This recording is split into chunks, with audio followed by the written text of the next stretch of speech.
Stock market ட்ரேடிங்க community அக்சஸோட ஃப்ரீயாகவே கற்றுக்கணும் அப்படின்னா புவனேஷ் ட்ரேடர் அப்ளிகேஷனை டவுன்லோட் பண்ணுங்க. அனைவருக்கும் வணக்கம். இந்த ரீட்டைல் ட்ரேடர்ஸ்க்கு இருக்கிற மிகப்பெரிய பிரச்சனையே லாஸ் பண்ணுறது தான். எப்போ பார்த்தாலும் எனக்கு லாஸ் வந்துகிட்டே இருக்குது, நான் என்ன பண்ணாலும் எனக்கு லாஸ் வந்துகிட்டே இருக்குது, என்னால் ப்ராஃபிட்டே பண்ண முடியல, என்னால் ஒரு ப்ராஃபிட்டபிள் ட்ரேடராகவே மாற முடியல. இதுக்காக நான் பல எஃபர்ட்ஸை போடுறேன், பல நியூஸ் சேனலில் பார்க்குறேன், பல நியூஸ்களை தெரிஞ்சுக்கிறேன், ஏகப்பட்ட யூடியூப் வீடியோக்களை பார்க்குறேன், நான் எவ்வளோ எஃபர்ட் போட்டுமே என்னால் வந்து ப்ராஃபிட் பண்ண முடியல அப்படின்னு நீங்கள் நினைக்கிறீங்க அப்படின்னா, லாஸ் ஏன் ஸ்டாக் மார்க்கெட்டில் வருது, ட்ரேடிங்கில் முக்கியமாக எப்படி லாஸஸ் வருது, அதை எப்படி ஓவர் கம் பண்ணி ப்ராஃபிட்டபிள் ட்ரேடராக மாறுது அப்படிங்கிறத பற்றி தான் இந்த வீடியோவில் டீட்டெயிலாக பார்க்க போகிறோம். வாங்க நம்ம வீடியோக்குள்ளே போகலாம். ஸோ முக்கியமாக வந்து பார்த்தீங்கன்னா ஸ்டாக் மார்க்கெட் ட்ரேடிங்கில் 3 டைப் ஆஃப் லாஸஸ் இருக்குங்க. ஃபஸ்ட்டு வந்து பார்த்தீங்கன்னா லாஸஸ் டியூ டு எமோஷன்ஸ், உங்களுடைய எமோஷன்ஸை கண்ட்ரோல் பண்ண முடியாமல் வர லாஸஸ். அடுத்து பார்த்தீங்கன்னா losses due to strategy flaws. Suppose நீங்கள் ஒரு ஸ்ட்ராட்டஜியை ஃபாலோ பண்ணலாம், ஒரு இண்டிகேட்டரை ஃபாலோ பண்ணலாம், ஒரு ப்ரைஸ் ஆக்ஷன் பேட்டர்னை ஃபாலோ பண்ணலாம், அதில் ஏதாவது நீங்கள் அது வந்து தப்பாக புரிஞ்சுக்கிட்டு ட்ரேட் பண்ணாலோ, இல்லை வந்து பேசிக்காகவே அதில் வந்து ஏதாவது வந்து ஒரு தப்பான விஷயங்கள் நீங்கள் பண்ணாலோ உங்களுக்கு உங்களோட என்ட்ரி எக்ஸிட்டில் வர்ற தவறால் வந்து பார்த்தீங்கன்னா வர லாஸ் தான் வந்து பார்த்தீங்கன்னா செகண்ட் டைப் ஆஃப் லாஸ். அடுத்தது வந்து பார்த்தீங்க அப்படின்னா losses due to basic probability. So probability படியே வந்து பார்த்தீங்க அப்படின்னா ஸ்டாக் மார்க்கெட்டில் நீங்கள் லாஸ் பண்ணுறதுக்கு வாய்ப்பு இருக்குது. ஸோ இங்கே முதல்ல இருக்கிற 2 லாஸஸ் இருக்குது பார்த்தீங்களா, எமோஷன்ஸால் வர லாஸ் ஆர் ஸ்ட்ராட்டஜி ஃப்ளாஸால் வர லாஸஸ் வந்து பார்த்தீங்கன்னா over the period of time வந்து கரெக்ட் பண்ணி நம்மளால் வந்து அந்த லாஸஸை கம்மி பண்ணிட முடியும். ஆனால் இந்த பேசிக் ப்ராபபிலிட்டியால் வர லாஸ் இருக்குது பார்த்தீங்களா, அதை என்ன பண்ணாலும் சரி உங்களால் சரி பண்ணவே முடியாது. விச் மீன்ஸ் நீங்கள் ஸ்டாக் மார்க்கெட்டில் ட்ரேடிங் அப்படின்னு பண்ணுறீங்க அப்படின்னா கண்டிப்பாக அதில் வந்து லாஸ் வர்றது காமனான ஒரு விஷயம் தான். இதை நீங்கள் தவிர்க்கவே முடியாது. இதை முதல்ல நல்லா தெளிவாக புரிஞ்சுக்குங்க. என்ன பண்ணாலும் சரி லாஸஸ் வரதை உங்களால் தவிர்க்க முடியாது. உதாரணத்துக்கு இந்த டைஸ் இருக்குது பார்த்தீங்களா, இப்போது ஸ்டாக் மார்க்கெட்டே வந்து பார்த்தீங்கன்னா ஒரு ப்ராபபிலிட்டியை பேஸ் பண்ண விஷயம் தான். இப்போது அதுக்கு ஒரு எக்ஸாம்பிளாக சொல்கிறேன். 2 டைஸை நீங்கள் வந்து இப்படி உருட்டி விட்றீங்க அப்படின்னு வச்சுக்கங்களேன், அதில் வர்றதுக்கான அவுட்கம் வந்து மொத்தமாக அதுக்கான ப்ராபபிலிட்டி வந்து பார்த்தீங்கன்னா 36, அதாவது 1-1 அப்படின்னு விழுகலாம், இல்லை 5-2 அப்படின்னு விழுகலாம், இல்லை 6-4 இப்படி விழுகலாம். இந்த மாதிரி வந்து பார்த்தீங்கன்னா இந்த 2 டைஸை ஒரு டைம் நம்ம வந்து ரோல் பண்ணும்போதே அதில் வர ப்ராபபிலிட்டி வந்து பார்த்தீங்கன்னா 36 அவுட்கம் வரதுக்கான ப்ராபபிலிட்டி இருக்கு. அதில் 1 தான் வரும். அப்போ 1/36 தான் வந்து பார்த்தீங்கன்னா அதோடைய அவுட்கமாக இருக்கும். ஆனால் ட்ரேடிங்கை பொறுத்த வரைக்கும் அது அவ்வளோ காம்ப்ளிகேட்டட் கிடையாது. 2 அவுட்கம் தான். நீங்கள் ட்ரேட் எடுக்கிறீங்க அப்படின்னா உங்களுக்கு 1 ப்ராஃபிட் வரணும், இல்லைனா லாஸ் வரணும். 2 ப்ராபபிலிட்டி தான் இருக்கு. விச் மீன்ஸ் நீங்கள் வந்து ஒரு தாயாடி ஜெயிக்கிறத விட ட்ரேடிங்கில் ஈஸியாக ஜெயிக்க முடியும். இதில் இருக்க ப்ராபபிலிட்டியை நீங்கள் தெரிஞ்சுக்கணும். இப்போது நீங்கள் நிறைய பேர் வந்து வீட்டில் தாயாடி இருக்கலாம், இந்த பரமபதம் விளையாண்டுருக்கலாம், அதில் நீங்கள் நிறைய டைம் வந்து ஜெயிச்சிருப்பீங்க. உங்களை பாம்பு கொத்திருக்கும், கீழே வந்திருப்பீங்க, ஏணியில் ஏறி இருப்பீங்க, மேலே போயிருப்பீங்க. பட் அல்டிமேட்டாக அந்த 100 அப்படிங்கிற இடத்த வந்து நீங்கள் ஈஸியாக அடைஞ்சிருப்பீங்க. அதுக்கு நடுவில் அந்த பாம்பு கொத்தும் போது கீழே வர்றீங்க பார்த்தீங்களா, அதெல்லாம் தான் லாஸஸ். அந்த ஏணி ஏறி மேலே போகிறீங்க பார்த்தீங்களா, அதெல்லாம் தான் ப்ராஃபிட்ஸ். நம்ம அந்த ப்ராசஸை சரியாக பண்ணிக்கிட்டே இருக்கும்போது, இந்த ப்ராபபிலிட்டி பற்றி தெரிஞ்சு நம்ம வந்து ட்ரேட் பண்ணிக்கிட்டே இருக்கும்போது கண்டிப்பாக நம்ம இலக்கு அடைஞ்சிட முடியும். அதே மாதிரி தான் ட்ரேடிங்லேயுமே. ட்ரேடிங்கில் இருக்க இந்த லாஸு ப்ராஃபிட் இந்த 2 ப்ராபபிலிட்டி பற்றி ஒழுங்காக புரிஞ்சுக்கிட்டு நீங்கள் ட்ரேட் பண்ணாலே கண்டிப்பாக நம்மளோட இலக்கு அடைஞ்சிட முடியும். அதாவது ப்ராஃபிட்டபிள் ட்ரேடராக மாறிட முடியுங்க. இப்போ லாஸஸை பொறுத்த வரைக்கும் ரீட்டைல் ட்ரேடர்ஸ் வந்து அதிகமாக லாஸ் பண்ணுறதுக்கு இந்த 3 முக்கியமான காரணங்கள் தாங்க இருக்குது. ஒன்று வந்து பார்த்தீங்கன்னா ப்ராஃபிட் பண்ணும்போது ரொம்ப கம்மியாக ப்ராஃபிட் பண்ணுறது. ஏன்னா லாஸஸாக பார்த்து பழகிருப்பாங்க அவங்க. ப்ராஃபிட் பண்ணும்போது நம்ம 2-3 ட்ரேட் லாஸ் பண்ணிட்டோம், இந்த ட்ரேட் எப்படியாவது நம்ம வந்து ப்ராஃபிட்டில் முடிச்சிடணும் அப்படின்ட்டு சின்ன ப்ராஃபிட் வரும்போதே அந்த ஃபுல் ப்ராஃபிட்டை என்ஜாய் பண்ணாமல் டக்குன்னு வந்து ப்ராஃபிட்டை புக் பண்ணிட்டு வெளியே வந்துருவாங்க. ஆனால் அதுவே லாஸஸ் வரும்போது அப்படி பண்ண மாட்டாங்க. சின்ன லாஸ் தான், நம்ம அடுத்த ட்ரேட் பார்த்துக்கலாம் அப்படின்ட்டு வெளியே வர மாட்டாங்க. லாஸ் பண்ணிட்டோம் அப்படின்னா ஓகே, இப்போ வந்து மார்க்கெட் ரெக்கவர் ஆகி நம்ம ப்ராஃபிட்டுக்கு போயிடுவோம். நம்ம இவ்வளோ லாஸில் இருக்கோம், 5000 லாஸில் இருக்கும், அது 1000 ரூபாய்க்கு போன உடனே வந்து நம்ம வந்து வெளியே வந்துக்கலாம். மார்க்கெட் ரெக்கவர் ஆயிரும், ரீட்ரேஸ்மெண்ட் ஆயிரும். அதை ஹோல்டு பண்ணி பண்ணி பண்ணி பண்ணி கடைசியாக வந்து பார்த்தீங்கன்னா மொத்தமாக போயிடும். எமோஷன்ஸே வந்து பார்த்தீங்கன்னா மொத்தமாக பிரேக் ஆயிரும். ஸ்டாக் மார்க்கெட் ட்ரேடிங்கே இப்படி தான் அப்படின்ட்டு மொத்தமாக வந்து அவங்க பிரேக் ஆயிடுவாங்க. ஸோ ப்ராஃபிட் பண்ணும்போது ரொம்ப கம்மியாக ப்ராஃபிட் பண்ணுறது, லாஸ் பண்ணும்போது ரொம்ப அதிகமாக ப்ராஃபிட் பண்ணுறது, இந்த 2 விஷயத்துக்கு வந்து பார்த்தீங்கன்னா ஏகப்பட்ட ரீட்டைல் ட்ரேடர்ஸ் வந்து மொத்தமாக காசை விடுறதுக்கு காரணமே இந்த 2 விஷயம் தான். ஸோ இந்த தப்பை நீங்கள் பண்ணவே பண்ணாதீங்க. நீங்கள் இதை பண்ணுறீங்க அப்படின்னா இது ஆக்சுவலி இது வந்து தவிர்க்கிறது அண்ட் இதை ஓவர் கம் பண்ணி வருது அப்படிங்கிறது ரொம்ப கஷ்டமான விஷயம். ஆனால் நீங்கள் ட்ரேடிங்கில் ப்ராஃபிட் பண்ணோம் அப்படின்னா நீங்கள் முதல்ல ஓவர் கம் பண்ண வேண்டிய விஷயமே இதுதான். ப்ராஃபிட் வந்துச்சுனாலும் சரி, லாஸ் வந்துச்சுனாலும் சரி, அதை ஒரே மாதிரி பார்த்து நீங்கள் வந்து அதை ஓவர் கம் பண்ண கற்றுக்கணும். லாஸஸ் வந்து மார்க்கெட்டில் வரத்தான் செய்யுங்கிறத அக்செப்ட் பண்ணிக்கோங்க. அடுத்து பார்த்தீங்கன்னா ஓவர் லிவரேஜ். அதாவது 1 லட்ச ரூபா அவங்கள்ட்ட காசு இருக்குன்னு வச்சுக்கலாம், அதை வச்சு 10 லாட் எடுக்கிறது. ஏன்னா அவங்க ப்ராஃபிட் மட்டும் தான் பார்ப்பாங்க, அந்த அன்லிமிடெட் ப்ராஃபிட்னு பார்ப்பாங்க. ஆப்ஷன் பையராக இருந்தாங்க அப்படின்னா ஸ்டாக் ஆப்ஷன்ஸ்லாம் வந்து வாங்கி வச்சிருவாங்க. எனக்கு வந்து ஒரு 2% எனக்கு மார்க்கெட் டைரக்ஷனில் மூவ் ஆச்சுன்னா எனக்கு வந்து என் போட்ட 1 லட்சம் 3 லட்சமாக மாறிடும், 2 லட்சமாக மாறிடும் அப்படின்ட்டு அவங்க ப்ராஃபிட்டை மட்டும் தான் பார்ப்பாங்க. ஆனால் அதுவே அவங்களுக்கு ஆப்போசிட்டில் ஒரு 1% 2% போச்சு அப்படின்னா அவங்கள்ட்ட இருந்த 1 லட்சம் வந்து பார்த்தீங்கன்னா 50,000 60,000 லாஸ் ஆயிரும். ஒரே ட்ரேட்ல உங்களுடைய கேபிட்டல்ல ஒரு 60% லாஸ் ஆகுது அப்படின்னா அடுத்த ட்ரேட் பண்றது உங்கள்ட்ட எப்படி கேபிட்டல் இருக்கும்? ஸோ இந்த ஓவர் லீவரேஜிங் எடுத்து பண்ணுறதுமே ரீட்டைல் ட்ரேடர்ஸ் வந்து நிறைய லாஸ் பண்ணுறதுக்கு முக்கியமான காரணங்கள். ஸோ இந்த 3 மிஸ்டேக்ஸை நீங்கள் கரெக்ட் பண்ணிக்கிட்டாலே, கொஞ்சம் கொஞ்சமாக கரெக்ட் பண்ணிக்கிட்டாலே போதும், நீங்கள் லாங்கர் டைமில் கண்டிப்பாக ப்ராஃபிட்ஸ் பண்ணிட முடியும். இப்போ நான் தவறுகளை சொல்லிட்டேன், இந்த தவறுகளை எப்படி சரி பண்ணுறது அப்படிங்கிறத இப்போ பார்ப்போம்.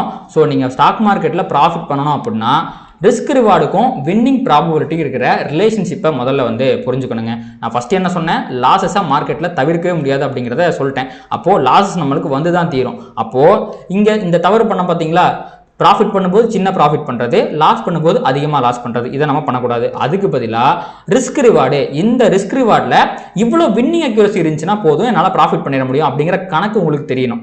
அதாவது சப்போஸ் நீங்கள் 1:1 ரிஸ்க் ரிவார்டில் ட்ரேட் பண்ணுறீங்கன்னு வச்சுக்கலாம். அதாவது உங்களுக்கு லாஸ் வந்தாலும் 1000 ரூபா தான், ப்ராஃபிட் வந்தாலும் 1000 ரூபா தான். இது வந்து நீங்கள் ப்ராப்பராக ஃபாலோ பண்ணணும். எனக்கு லாஸ் வந்து 1000 ரூபா வருது, கரெக்டான ஒரு சப்போர்ட் கிட்ட இது இருக்குது, இங்கேருந்து ரிவர்ஸ் ஆச்சுன்னா எனக்கு வந்து அது அந்த 1000 ரூபா லாஸ்ங்கிறது கம்மியாயிரும்லாம் நினைக்கக்கூடாது. 1000 ரூபா லாஸ்னா வெளியே புக் பண்ணிட்டு வந்துடணும். அதே மாதிரி 1000 ரூபா ப்ராஃபிட்டுக்கு போனவொடனே புக் பண்ணிட்டு வந்துடணும். அந்த 1000 2000 ரூபாய்க்கு போகணும்லாம் வெயிட் பண்ணக்கூடாது. ஸோ உங்களுடைய ப்ராஃபிட் இதுதான், லாஸ் இதுதான் அப்படிங்கிறத ப்ரீடிட்டர்மைன் பண்ணி அதை அதே மாதிரி நீங்கள் வந்து செயல்படுத்துறீங்க அப்படின்னா 50% வின்னிங் அக்யூரசி இருந்தாலே போதும், நீங்கள் லாஸில் இருக்க மாட்டீங்க. ஒரு 100 ட்ரேட் பண்ணுறீங்க அப்படின்னா அதில் 50 ட்ரேட் மட்டுமே ப்ராஃபிட் பண்ணால் போதும். எல்லா ட்ரேடும் ப்ராஃபிட் பண்ண தேவையில்லை. 50 ட்ரேட் ப்ராஃபிட் பண்ணாலே பிரேக் ஈவனுக்கு போயிடுவீங்க. சப்போஸ் நீங்கள் 51% வந்து ப்ராஃபிட்டுக்கு போனாலே போதும், ஓவராலாகவே நீங்கள் வந்து ப்ராஃபிட் பண்ணிடுவீங்க. ஸோ நீங்கள் எடுக்க போகிற 100 ட்ரேடில் 100 ட்ரேடுமே ப்ராஃபிட் பண்ணணும் எந்த அவசியம் கிடையாது. நீங்கள் 1:1 ரிஸ்க் ரிவார்டில் ட்ரேட் பண்ணாலே, அதாவது நீங்கள் வந்து ஒரு 6 மாதம் ஒரு 3 மாதமாக வந்து ட்ரேட் பண்ணுறீங்க அப்படின்னால உங்களுக்கு தெரிஞ்சிருக்கும். 1:1 டார்கெட் ஸ்டாப் லாஸ் அடிக்கிறது வந்து பார்த்தீங்கன்னா ஈஸியாக உங்களால் அந்த 1:1 வந்து ஈஸியாக அச்சீவ் பண்ண முடியும். மார்க்கெட்டில் இருக்கிறதுலே வந்து பார்த்தீங்கன்னா ரொம்ப ஈஸியான விஷயம் 1:1 வந்து அடிக்கிறது தான். அது ரொம்ப ஈஸியாகவே உங்களுக்கு அந்த மூவ்மெண்ட்டுங்கிறது ரொம்ப ஈஸியாக நடக்கும். உங்களால் ஈஸியாக அதை கேப்சர் பண்ண முடியும். அதுலேயே பாருங்கள், நீங்கள் 10 ட்ரேடில் 10 ட்ரேட் 5 ட்ரேட் வந்து ஜெயிச்சா போதும். அதுவே நீங்கள் கொஞ்சம் வின்னிங் அக்யூரசி இன்க்ரீஸ் பண்ணுறீங்க, 1:2 கொண்டு போனீங்கன்னு வச்சுங்களேன், 50 கூட தேவையில்லை, 40% வின்னிங் அக்யூரசி இருந்தாலே போதும், நீங்கள் ப்ராஃபிட் பண்ணிட முடியும். அதுவே நீங்கள் 1:3க்கு போயிட்டீங்கன்னா 40 வேணாம், 30% இருந்தால் போதும். அப்போது நீங்கள் 100 ட்ரேட் எடுக்கிறீங்க அப்படின்னா அதில் 30 ட்ரேட் மட்டும் ப்ராஃபிட் பண்ணால் போதும். 70 ட்ரேட் நீங்கள் லாஸ் பண்ணிக்கிட்டே இருங்க, ஒன்றும் பிரச்சனை கிடையாது. நீங்கள் அல்டிமேட்டாக 100 ட்ரேட் முடியும் போது ப்ராஃபிட்டபுளாக தான் இருப்பீங்க. அதுவே நீங்கள் 1:4க்கு போயிட்டீங்கன்னா வெறும் 20% நீங்கள் ஜெயிச்சா போதும், பிரேக் ஈவனுக்கு போயிடுவீங்க. 21% ஜெயிச்சாலே நீங்கள் வந்து ப்ராஃபிட்டபிள் ஜோனுக்கு போயிடுவீங்க. ஆனால் அதுக்கு வந்து உங்களுக்கு 1:4 வின்னிங் அக்யூரசி இருக்கணும். அதாவது நீங்கள் லாஸ் பண்ணிங்கன்னா 1000 ரூபா தான் லாஸ் பண்ணணும், ஆனால் ப்ராஃபிட் பண்ணால் 4000 ரூபா ப்ராஃபிட் பண்ணணும். இதை கன்சிஸ்டண்ட்டாக பண்ணணும். அதுவே நீங்கள் 1:5 ரிஸ்க் ரிவார்டுக்கு போயிட்டீங்க அப்படின்னா 20% வின்னிங் அக்யூரசி இருந்தாலே போதும், நீங்கள் ப்ராஃபிட் பண்ணிடலாம். அப்போ you are allowed to lose 80% of the times. 100 ட்ரேடில் 80 ட்ரேட் லாஸ் வந்தால் கூட பரவாயில்ல, அந்த 20 ட்ரேட் உங்களுக்கு வந்து மொத்தமாக ப்ராஃபிட்ஸை கொடுத்து உங்களுடைய ஒரு ப்ராஃபிட்டபிள் ஜோனை கொண்டு போய் விட்டுரும். நீங்கள் மார்க் டக்ளஸ் அப்படிங்கிற ட்ரேடிங் சைக்காலஜிஸ்ட்டை பற்றி கேள்விப்பட்டிருப்பீங்க அப்படின்னு நினைக்கிறேன். அவர் என்ன சொல்கிறாரு, இந்த ரிஸ்க் ரிவார்டை பற்றி என்ன சொல்கிறாரு அப்படிங்கிறத பற்றி கேளுங்க. You don't even need a 50% win-loss ratio. As a matter of fact, back in the 80s, there are, one of the most famous traders from the 80s, Richard Dennis, on a percentage basis, 95% of his trades were losers. 95%. But the 5% that were winners were monsters. And he was able to put on trades at a 95% loss ratio and make, at the most at one point, I think around 1987 or 1988, he had $400 million. Is that using his edge or his money management or a combination of both? Of all of it. பார்த்தீங்களா, Richard tennis அப்படிங்கிற ஒரு மிகப்பெரிய trader இருந்திருக்காரு. அவர் வந்து வெறும் 5% winning accuracy தான். நம்ம இங்கே என்ன பார்த்தோம், 20% வின்னிங் அக்யூரசி பார்த்தோம். அது கூட கிடையாது, வெறும் 5 வின்னிங் அக்யூரசி தான். அப்போ அவர் 100 ட்ரேட் எடுக்கிறாரு அப்படின்னா 95 ட்ரேட் லாஸ் தான் பண்ணியிருக்காரு, வெறும் 5 ட்ரேட் தான் ப்ராஃபிட் பண்ணியிருக்காரு. ஆனால் அந்த 95 ட்ரேட் அவர் லாஸ் பண்ணும்போது வந்து பார்த்தீங்கன்னா ரொம்ப கம்மியாக, ஒரு எக்ஸாம்பிளுக்கு சொல்கிறேனே, உங்களுக்கு வந்து ஒரு $1000, $2000, $3000 இந்த மாதிரி ரொம்ப கம்மியாக லாஸ் பண்ணியிருப்பாரு. ஆனால் ப்ராஃபிட் பண்ணும்போது $10,000, $20,000 அந்த மாதிரி வந்து ப்ராஃபிட் பண்ணியிருப்பார். ஈவன் அந்த ஒரு 5% அவர் அவ்வளோ பெரிய ப்ராஃபிட்டுக்கு போயிருக்காருன்னா அந்த 5% வந்து அவர் ப்ராஃபிட் பண்ணும்போது மேபி அவர் $50,000 $60,000 கூட சம்பாதிச்சிருக்கலாம். ஸோ அந்த அளவுக்கு வந்து ரிஸ்க் ரிவார்டை வந்து அவர் மேபி 1:10 உள்ள 1:20 இந்த மாதிரி வந்து வச்சிருப்பாருன்னு நினைக்கிறேன். ஸோ அப்படி பண்ணுறது மூலமாகவும் வந்து நம்மளால் ப்ராஃபிட் பண்ண முடியும். ஆனால் ஒரு பிகினரால் அதை பண்ண முடியாது. அவர் 400 மில்லியன் வந்து பண்ணியிருக்காரு. அவர் மிகப்பெரிய ட்ரேடர், அதனால் அவரால் இதெல்லாம் பாசிபிளாக இருந்திருக்கலாம். ஆனால் நம்ம அஸ் அ பிகினராக ப்ராஃபிட் பண்ணுறதுக்கு இந்த மாதிரிலாம் பண்ண தேவையில்லை. ஒரு உதாரணத்துக்கு சொல்கிறேன், நீங்கள் 95 ட்ரேட் லாஸ் லாஸ் பண்ணாலுமே உங்களால் ப்ராஃபிட் பண்ண முடியும் அப்படிங்கிறதுக்கு ஒரு உதாரணம் தான் வந்து பார்த்தீங்கன்னா ரிச்சர்ட் டென்னிஸ் அதை வந்து அவர் செஞ்சும் காமிச்சிருக்காரு. ஸோ நீங்கள் லாஸ் பண்ணுறதை பற்றி கவலைப்படாதீங்க. You are allowed to loss in trading. ஆனால் லாஸ் பண்ணும்போது கம்மியாக லாஸ் பண்ணுங்கள், ப்ராஃபிட் பண்ணும்போது அதிகமாக ப்ராஃபிட் பண்ணுங்கள். With combination of winning accuracy and உங்களுடைய வந்து ட்ரேடிங்கில் இருக்கிற எட்ஜ் ப்ளஸ் ரிஸ்க் மேனேஜ்மெண்ட் இது எல்லாம் சேர்ந்துச்சு அப்படின்னா கண்டிப்பாக ப்ராஃபிட் பண்ணிட முடியும் அப்படிங்கிறத வந்து ரிச்சர்ட் டென்னிஸ் அப்படிங்கிறது அவர் வந்து மார்க் டக்ளஸ் வந்து சொல்கிறாரு. தலைவர் மிகப்பெரிய ட்ரேடிங் சைக்காலஜிஸ்ட். இவரை பற்றி ஏகப்பட்ட வீடியோஸ் வந்து பார்த்தீங்கன்னா யூடியூப்லேயே இருக்குது. சும்மா மார்க் டக்ளஸ் ட்ரேடிங் சைக்காலஜி வீடியோஸ்னு போட்டிங்கன்னா ஏகப்பட்ட லெக்சர்ஸை கொடுத்துருப்பாரு, மணிக்கணக்கில் கொடுத்துருப்பாரு. அதை பார்த்தாலே உங்களுக்கு ஒரு மிகப்பெரிய தெளிவு வரும். யூடியூப்ல ஃப்ரீயாகவே இருக்குது, டைம் இருந்தால் கண்டிப்பாக செக் பண்ணி பாருங்கள். ஓகே, இப்போ வந்து பார்த்தீங்கன்னா நம்ம ரிச்சர்ட் டென்னிஸ் அளவுக்கு வந்து பார்த்தீங்கன்னா அதிகமான ரிஸ்க் ரிவார்ட்லாம் வச்சு ட்ரேட் பண்ண வேணாம். பேசிக்கான ப்ராபபிலிட்டி பார்ப்போம். ஏன்னா ஸ்டாக் மார்க்கெட் ட்ரேடிங்கிறது முன்னாடியே சொன்ன மாதிரி ஒரு ப்ராபபிலிட்டி கேம் தான். அதில் பாருங்கள், நீங்கள் 1:1 நீங்கள் ட்ரேட் பண்ணீங்க அப்படின்னா 65% வின்னிங் அக்யூரசி இருந்துச்சுன்னா உங்களுடைய உங்கள் கேபிட்டல் லாஸ் ஆகிறதுக்கு 12% தான் வந்து பார்த்தீங்கன்னா வாய்ப்பு இருக்குது. ஸோ எனிதிங் அபோவ் 50% தான் வந்து பார்த்தீங்கன்னா கொஞ்சம் பிரச்சனையான ஒரு விஷயம். ஸோ 50% கீழே இருக்கிற இந்த ப்ராபபிலிட்டி பற்றி நம்ம கவலைப்பட தேவையில்லை. அந்த விதத்தில் 1:1 ட்ரேட் பண்ணுறீங்கன்னா நீங்கள் 10 ட்ரேட் எடுக்கிறீங்க அப்படின்னா அதில் 60க்கு மேலே நீங்கள் வந்து ப்ராஃபிட் பண்ணணும். அப்போ தான் வந்து பார்த்தீங்கன்னா உங்களுடைய கேபிட்டல் லாஸ் ஆகிறதுக்கான ப்ராபபிலிட்டி கம்மியாகும். நீங்கள் அதுவே இந்த 1:1க்கு பதிலாக 1:1.5 அப்படின்னு போயிட்டாலே போதும்.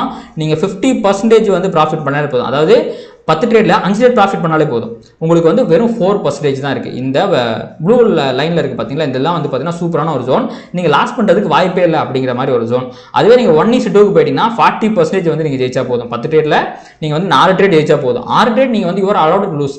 இந்த மாதிரி ஒரு லக்ஸரி இருக்கும்போது கான்ஃபிடென்ட்டாக நம்ம ட்ரேட் பண்ணலாமே. ஓகே, நான் என்னோட எல்லா ட்ரேடையும் 1:2 தான் எடுக்க போகிறேன். எனக்கு வந்து ப்ராஃபிட் வந்துச்சுன்னா ஒரு 2000 ரூபா வரும், லாஸ் வந்துச்சுன்னா 1000 ரூபா தான் வரும்.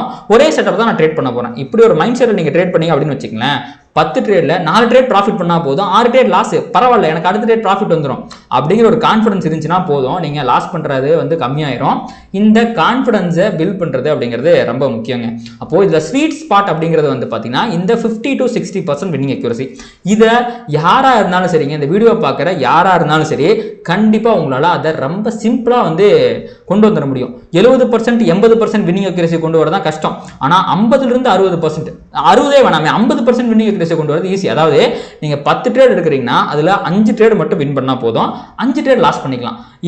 அந்த 50% வின்னிங் அக்யூரசி ஈஸியாகவே கொண்டு வந்துட முடியும். அப்போது இந்த 50% வின்னிங் அக்யூரசியில் 1:1.5 ஆர் 1:2 இந்த ரேஷியோவில் நீங்கள் வந்து மினிமம் எடுக்கணும். 1:1 வேணாம், விட்டுருங்க. ஏன்னா அது வந்து கொஞ்சம் கம்மியாக இருக்குது வின்னிங் ப்ராபபிலிட்டி. அதாவது உங்கள் கேபிட்டல் லாஸ் பண்ணுறதுக்கான ப்ராபபிலிட்டி பாருங்கள் 50% இருக்குது. ஸோ 1:1 விட்டுட்டு 1:2 நீங்கள் எந்த ட்ரேட் எடுத்தாலும் சரி 1:1.5 தான் எடுக்கணும். உங்களுக்கு ப்ராஃபிட் வந்து 1000 ரூபா வரணும், சாரி 1500 ரூபா வரணும், லாஸ் வந்துச்சுன்னா 1000 ரூபா தான் வரணும். இந்த மாதிரி அப்படி இல்லைன்னா வந்து உங்களுக்கு ப்ராஃபிட் வந்து 1000 ரூபா, லாஸ் வந்து 1000 ரூபா வரணும், ப்ராஃபிட் வந்து 2000 ரூபா வரணும். இந்த ஒரு வின்னிங் அக்யூரசியில் நீங்கள் ட்ரேட் எடுக்க ஆரம்பிச்சிங்க அப்படின்னா நீங்கள் எடுக்கிற 10 ட்ரேடில் 5 ட்ரேட் வந்து you are allowed to lose. 5 trade profit பண்ணால் போதும். உங்களால் அந்த 10 ட்ரேட் முடியும் போது ப்ராஃபிட்டபுளாக இருக்க முடியும். இதை 10ங்கிறது 100 மாற்றிட்டீங்க அப்படின்னா ஒரு மாதம் முடியும் போது மாதம் உங்களால் சூப்பரான ப்ராஃபிட்ஸை வந்து என்ஜாய் பண்ண முடியுங்க. இவ்வளோ பேசிக்கான விஷயம், இவ்வளோ சிம்பிளான விஷயம் தாங்க ட்ரேடிங். இதை எக்ஸிக்யூட் பண்ணிட்டீங்க அப்படின்னா நீங்களும் ஒரு ப்ராஃபிட்டபுள் ட்ரேடர் தான். அப்போது மோர் தென் 50% வின்னிங் அக்யூரசியில் எனக்கு வந்து 1:1.5 ஆர் 1:2 எடுக்கணும் அப்படிங்கிற கோலை வந்து செட் பண்ணிக்கோங்க. இதுக்கு தகுந்த ஒரு ஸ்ட்ராட்டஜி, ஒரே ஸ்ட்ராட்டஜி போதும். சும்மா நான் அதை பார்க்குறேன் இதை பார்க்குறேன்னா கிடையாம ஒரு ப்ரைஸ் ஆக்ஷன் ஸ்ட்ராட்டஜி வந்து ஃபிக்ஸ் பண்ணிக்கோங்க. அதில் தொடர்ந்து ட்ரேட் பண்ணுங்க, கண்டிப்பாக உங்களால் ப்ராஃபிட் பண்ணிட முடியுங்க. அஸ் அ பிகினராக முதல்ல நீங்கள் இதை பண்ணிட்டீங்கன்னு வச்சுக்கங்களேன், உங்களுக்கு கான்ஃபிடன்ஸ் கிடைக்கும். அதுக்கப்புறமா வந்து உங்களோட வின்னிங் அக்யூரசி 1:2 1:2.5 1:3 மாற்றிட்டீங்க அப்படின்னா இன்னும் அதிகப்படியான லாஸஸ் நீங்கள் பண்ணாலுமே அதை ஓவர் கம் பண்ணி உங்களால் ப்ராஃபிட்டபிள் ஜோனுக்கு மாற முடியும். சரி, ஓகே, இப்படி நான் சொல்கிறேனே இது உண்மைதானா, இது வந்து கரெக்டாக நடக்குமா அப்படின்னு கேட்டிங்கன்னா அதுக்காக சில ப்ரூஃப்ஸையுமே நான் வந்து வச்சுருக்கேன். ஸோ இந்த வீடியோவில் இருக்காங்க பார்த்தீங்கன்னா ஒரு பாட்காஸ்ட்லேருந்து எடுத்தது. இவர் பேர் வந்து பார்த்தீங்கன்னா கேன். இவர் வந்து நாஸ்டாக்ல ஸ்கேல்பராக இருக்காரு. எவ்ரிடே வந்து பார்த்தீங்கன்னா நாஸ்டாக்ல வந்து அவர் வந்து ட்ரேட் பண்ணிக்கிட்டு இருக்காரு. இவர் பாருங்கள், இவருடைய வின்னிங் அக்யூரசி வந்து வெறும் 61% தான். ஸோ நம்ம சொன்னது வந்து பார்த்தீங்கன்னா இந்த 50லேருந்து 60% தான் சொன்னோம். இவரு வந்து பார்த்தீங்கன்னா 60% தான் வச்சிருக்காரு. ஆனால் இவரோட ரிஸ்க் ரிவார்டு வந்து பார்த்தீங்கன்னா இங்கே அவர் போடலை, எவ்வளோ இருக்குது அப்படிங்கிறத போடலை. ஆனால் பாருங்களேன், அவர் வந்து கிட்டத்தட்ட $27,000 வந்து ப்ராஃபிட் பண்ணியிருக்காரு நெட் P&L. ஸோ அதிகப்படியான ப்ராஃபிட் இங்கே பாருங்களேன். இந்த எல்லா நாளுமே அவர் வந்து பயங்கரமான ப்ராஃபிட் தான் வந்து பண்ணியிருக்காரு, சூப்பரான ப்ராஃபிட்ஸை வந்து பண்ணியிருக்காரு. ஆனால் with winning accuracy of just 61%, which means அவர் 100 ட்ரேட் எடுத்தார் அப்படின்னா அதில் 40 ட்ரேடை வந்து லாஸ் பண்ணியிருக்காரு, 60 ட்ரேட் தான் ப்ராஃபிட் பண்ணியிருக்காரு. அண்ட் இவர் வந்து பார்த்தீங்கன்னா இப்போதைக்கு கரண்ட்டில் வேர்ல்டில் இருக்கிற ஒரு டாப் 10 ட்ரேடர்ஸில் ஒருத்தங்களா இருப்பார் கேன் அப்படிங்கிற ட்ரேடர். இவரை பற்றி வேணால் நீங்கள் நெட்டில் சர்ச் பண்ணி பாருங்கள். அப்படி இருக்கிற டாப் 10 ட்ரேடரோட வின்னிங் அக்யூரசி 60% தான். அவரே வந்து 40% லாஸ் தான் பண்ணிக்கிட்டு இருக்காரு. அப்போ we are allowed to make losses in the trades. ஆனால் லாஸ் பண்ணும்போது கம்மியாக லாஸ் பண்ணணும், ப்ராஃபிட் பண்ணும்போது அதிகமாக ப்ராஃபிட் பண்ணணும். இதுதாங்க வந்து மூல மந்திரமே இதுதான் மார்க்கெட்டை பொறுத்த வரைக்கும். சரி, ஓகே. இப்போ வந்து பார்த்தீங்கன்னா இவர் வந்து கிருபாகரன் ராஜேந்திரன். உங்கள் வீடியோ பார்க்குற நிறைய பேருக்கு தெரிஞ்சிருக்கும்னு நினைக்கிறேன். நான் வந்து ஒரு ப்ராஃபிட்டபிள் ட்ரேடராக மாறினதுக்கு மிக முக்கியமான காரணம் வந்து பார்த்தீங்கன்னா இவர் ஸ்கொயர் ஆஃப் அப்படின்ற ஒரு யூடியூப் சேனல் இருக்குது. அதில் ஏகப்பட்ட ட்ரேடிங் சைக்காலஜி வீடியோ போட்டிருப்பார். இவரும் விஷால் மேத்தா, இவரோட ஃப்ரெண்ட் ஒருத்தர் இருப்பார், மொட்டத்தில் இருப்பார். 2 பேரும் உட்காந்து மணிக்கணக்காக பேசுவாங்க. ஸ்ட்ராட்டஜி பற்றிலாம் பேச மாட்டாங்க. இப்படி என்ட்ரி எடுக்கணும், இப்படி எக்ஸிட் ஆகலாம் பேச மாட்டாங்க. எதை பண்ணாலும் சரி, நீங்கள் ப்ராப்பரான ரிஸ்க் மேனேஜ்மெண்ட் பண்ணீங்க அப்படின்னா ப்ராஃபிட் பண்ணிட முடியும், ப்ராப்பரான ஒரு ஸ்ட்ராட்டஜி எக்ஸிக்யூட் பண்ணிட்டீங்கன்னா ப்ராஃபிட் பண்ணிட முடியும் தான் பேசுவாங்க. ஸோ இவரை பார்த்து தான் இவரோட மைண்ட் செட் மாதிரி என்னோட மைண்ட் செட்டை மாற்றிக்கிட்டேன். லாஸ் பண்ணுறதை பற்றி கவலைப்படாமல் நான் இருக்க ஆரம்பித்தேன். ஸோ தட் வந்து பார்த்தீங்கன்னா நானும் ஒரு ப்ராஃபிட்டபிள் ட்ரேடராக மாறிட்டேன். இவர் வந்து பார்த்தீங்கன்னா போன வருஷத்தோட அவரோட ஸ்டேட்மெண்ட்டை வந்து ஷேர் பண்ணியிருந்தாரு. நெட் வந்து பார்த்தீங்கன்னா 72 லட்சம் வந்து ப்ராஃபிட் பண்ணியிருக்காரு. அண்ட் பாருங்களேன், 123 ட்ரேட் அவர் வந்து டேஸ், இவர் வந்து இன்ட்ராடே ட்ரேடர், டெய்லியுமே வந்து ட்ரேட் பண்ணுவார். ஆல்கோ ட்ரேடர் ஆக்சுவலி இவர். So number of days loss பண்ணது வந்து பார்த்தீங்கன்னா 122 ட்ரேட் வந்து லாஸ் பண்ணியிருக்காரு. விச் மீன்ஸ் 50% தான் வின்னிங் அக்யூரசி இருக்குது. அப்போது 50 ட்ரேட் அவர் லாஸ் தான் பண்ணியிருக்காரு. அப்போ பாருங்களேன், மொத்தம் இருக்கிற அந்த 240 நாளில் பாதி நாள் அவர் லாஸ்ட்லேயே தான் இருந்திருக்காரு. அந்த லாஸை பற்றி அவர் கவலைப்பட்டிருப்பார்னு நினைக்கிறீங்க? கவலைப்பட்டிருக்கவே மாட்டார். ஏன்னா அவரோட ஆவரேஜ் லாஸ் பாருங்கள் 76,000. ஆனால் ஆவரேஜ் ப்ராஃபிட் பார்த்தீங்கன்னா 1,30,000. கிட்டத்தட்ட 1:2 ரிஸ்க் ரிவார்டு. நம்ம முன்னாடியே பார்த்தோம், 1:2 ரிஸ்க் ரிவார்டில் உங்களுக்கு 40% இருந்தாலே போதும், சூப்பரான ப்ராஃபிட் வந்துடும். ஆனால் அவர் அதை தாண்டி வந்து பார்த்தீங்கன்னா 50% வச்சிருக்காரு. அதனால தான் வந்து பார்த்தீங்கன்னா இந்த மாதிரி ஒரு ப்ராஃபிட்டை வந்து அவரால் பண்ண முடிஞ்சு. ஐ திங்க் இதுக்கு அவர் யூஸ் பண்ண கேபிட்டல் 50 லட்சம் நினைக்கிறேன். 50 லட்சம் கேபிட்டல் யூஸ் பண்ணி 72 லட்சம் ப்ராஃபிட் பண்ணியிருக்காரு. கிட்டத்தட்ட வந்து பார்த்தீங்கன்னா டபுள் பண்ணியிருக்காரு அப்படின்னு நினைக்கிறேன். ஸோ அந்த அளவுக்கான சூப்பரான ப்ராஃபிட்டை வெறும் 50% வின்னிங் அக்யூரசியில் பண்ணியிருக்காரு. இதுதான் ரொம்ப முக்கியம். அப்போது ட்ரேடிங்கில் லாஸ் பண்ணுறது முக்கியம் கிடையாது. லாஸ் பண்ணும்போது எவ்வளோ லாஸ் பண்ணுறீங்க, ப்ராஃபிட் பண்ணும்போது எவ்வளோ ப்ராஃபிட் பண்ணுறீங்க அப்படிங்கிறது தான் ரொம்ப முக்கியம். அண்ட் இதே மாதிரி வந்து பார்த்தீங்கன்னா கிரிப்டோவில் நான் போன மாதம் ட்ரேட் பண்ணேன். ஒரு லாஸ்ட் 30 டேஸோட ஸ்டேட்மெண்ட் தான் இது. என்னுடைய வின்னிங் அக்யூரசியும் கிட்டத்தட்ட அவ்வளோதான் இருக்குது, 57% தான் இருக்குது. ஆனால் பாருங்களேன், ஆவரேஜ் வின் வந்து பார்த்தீங்கன்னா $10, ஆவரேஜ் லாஸ் வந்து பார்த்தீங்கன்னா $6 தான். அப்போது சேம் அதே தான். உங்களுக்கு வந்து 50லேருந்து 60ங்கிறது ஒரு ஸ்வீட் ஸ்பாட்டுங்க. அது ஈஸியாக எல்லாத்தாலையுமே அச்சீவ் பண்ணிட முடியும். அதை நீங்கள் ரிஸ்க் ரிவார்டு எவ்வளோ வைக்கிறீங்க? எனக்குலாம் வந்து பார்த்தீங்கன்னா more than 1:2 ரிஸ்க் ரிவார்டு வந்து கிடச்சிருக்கு. அதனால தான் வந்து பார்த்தீங்கன்னா எனக்கும் வந்து போன மாதம் வந்து சூப்பரான ப்ராஃபிட் தான். கிட்டத்தட்ட வந்து பார்த்தீங்கன்னா 10% மேலே 11% வந்து ப்ராஃபிட் பண்ணுறேன்னு நினைக்கிறேன். ஸோ இது வந்து ரொம்ப ஈஸியான விஷயம், சிம்பிளான விஷயம். இதை வந்து நீங்கள் எக்ஸிக்யூட் எப்படி பண்ணுறது அப்படிங்கிறத கற்றுக்கிறது மூலமாக கண்டிப்பாக உங்களாலையும் ஒரு ப்ராஃபிட்டபிள் ட்ரேடராக மாறிட முடியுங்க. அப்போ நீங்கள் முக்கியமாக புரிஞ்சிக்க வேண்டிய விஷயம் என்ன அப்படின்னு பார்த்தீங்க அப்படின்னா, லாஸஸ் வர்றது ஸ்டாக் மார்க்கெட்டில் ரொம்ப காமனான ஒரு விஷயம். லாஸஸ் பண்ணுறதை பற்றி நம்ம கவலைப்படவே கூடாது. ஆனால் நம்ம எவ்வளோ லாஸ் பண்ணுறோம் அப்படிங்கிறத பற்றி தான் கவலைப்படணும்.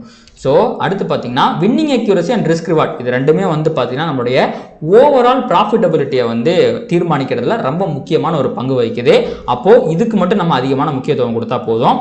இதோடு சேர்த்து நம்ம கேபிட்டல் மேனேஜ்மெண்ட், ஒரு சாலிடான மணி மேனேஜ்மெண்ட் பிரின்சிபல்ஸையுமே நம்ம உள்ளே கொண்டு வந்துட்டோம் அப்படின்னா போதும். அதாவது இந்த லீவரேஜ் நம்ம முன்னாடி சொன்னோம் பார்த்தீங்களா, ₹1,00,000 இருக்குன்னா அதுக்கு எவ்வளோ லாட் எடுக்கணும், உள்ள பொசிஷன் சைசிங் இவ்வளோ தான் நான் லாஸ் பண்ணணும். அப்போ வந்து எனக்கு என்னோட ஓவரால் கேபிட்டலில் ஒவ்வொரு ட்ரேட்லையுமே நான் 1% தான் லாஸ் பண்ணுவேன், ஒரு 2% தான் லாஸ் பண்ணுவேன் அப்படின்ட்டு உங்களுடைய மணி மேனேஜ்மெண்ட் ஸ்கில்ஸையும் இந்த வின்னிங் அக்யூரசி ப்ளஸ் ரிஸ்க் ரிவார்டுக்குள்ளே கொண்டு வந்துட்டீங்க அப்படின்னா கண்டிப்பாங்க இவங்கள மாதிரி கண்டிப்பாக நம்மளாலே ஒரு ப்ராஃபிட்டபிள் ட்ரேடராக மாற முடியும். நான் என்னோட ஸ்க்ரீன்ஷாட்டை உங்களுக்கு காமிச்சிட்டேன். So it is very very easy to become a profitable trader. இந்த சிம்பிளான விஷயங்களை ஃபாலோ பண்ணாலே போதும்.